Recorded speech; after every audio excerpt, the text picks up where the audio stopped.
I'd like to thank the Lord Mayor Appeal for giving me this platform and this opportunity. I've come a long way. I started my life and my ambitions at a very young age, at 7 or 8 years old, in a car with my cousin, driving along Woodford High Road in Essex, looking at those big houses and saying, even then, one day I'm going to live in one of those houses. I live in Woodford in Essex.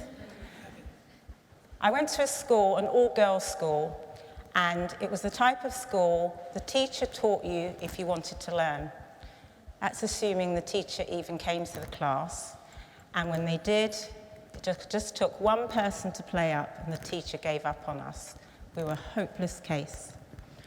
I remember one of my teachers, in fact it was the typing and office practice teacher, saying to me when I said, I want to be an air stewardess, she went, Carol, I think you should lower your aspirations. Think yourself lucky if you get a job in a factory. Well, I'm now the global travel manager for Fidelity International. And I remember thinking then, okay, that's how you see me. But my father said to me, Carol, if you don't learn anything else, learn to type. Because if you can type, you'll always get a job. And he was absolutely right, and I really thanked him for sending me on my way and giving me that bit of, inspiration.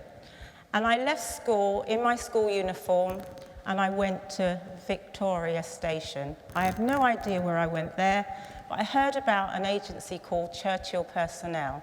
They were my first ally.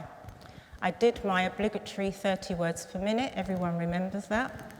And then I went off to a company called Hunter & Partners as a copy typist. And guess what? I got the job and I started on the Monday. Someone believed in me.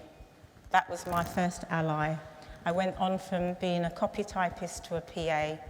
And I didn't even know, living in East London, within the sound of Bow Bells, so I'm meant to be a true Cockney, that Harrods even existed.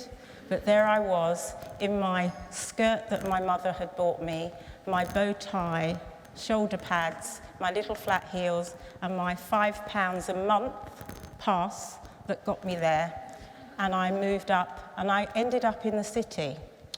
Lots of people showed me the way, and lots of people showed me how not to do it. The power of inclusion. I could not now stand here and not give back. It's so important to share. And when the Lord Mayor Appeal and Fidelity asked me to share my story, I was more than happy to do so. Because if it resonates with just one person, I've done my job.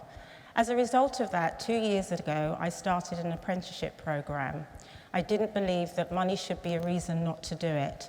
And it was really important to show individuals that you can work in the city, and there is a job and an opening for you. I call it sliding doors. And I used my head, my hand, and my heart. My head said, you don't need to have a degree to work in the city. You just need to have what I had, the will, the want, and the motivation. And somebody to say, come on, take my hand and take me through the door. So that was my head. Forget about the education, think about the heart. Is it the right thing to do? Yes, absolutely. Yes, you can. The heart says it's the right thing to do. And then your hands. How can I make that happen? And that's how I came about the apprenticeship program. The apprenticeship program is based on a triangle: the individual, the organization, and the supplier. Very simple. It's something we all do. We all work with organization. We all work within an organization where we work with our suppliers. I went to my travel management company and I said, I want to be able to bring people from minority groups and underrepresented groups into the company, and you are going to help me do it. And we put together a training model that is a 2-year apprenticeship program. We worked and built the training program together, and it gives individuals an insight into the beauty of travel and corporate travel. If you talk to a lot of people, they know leisure and tourism. They don't know about corporate travel. This was an opportunity to bring them in and share all the things that I'd learned over the 30 years in the industry. We now have a lady called Chloe, who's our first apprentice. What I did was I said to the supplier, build it in, do the training. We need resource.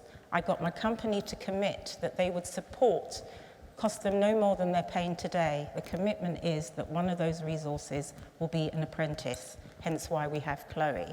And you're paying it through your contract.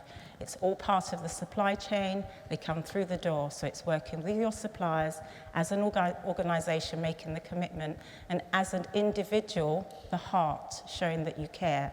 It's the small things. I went on 2 weeks ago. We have a young lad called Malik.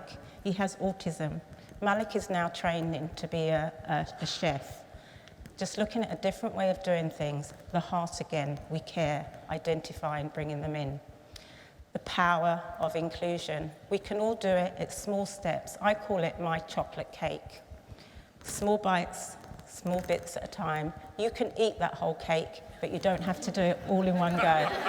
Okay. I'm really sort of honoured to be here, and I'm really pleased that I can share my story. You know, it's so easy. Every organisation can be inclusive. I love every part of being what I call the DEI champion or queen. And, you know, if my words resonate with one person, as I said, I've done my job. So thank you for listening.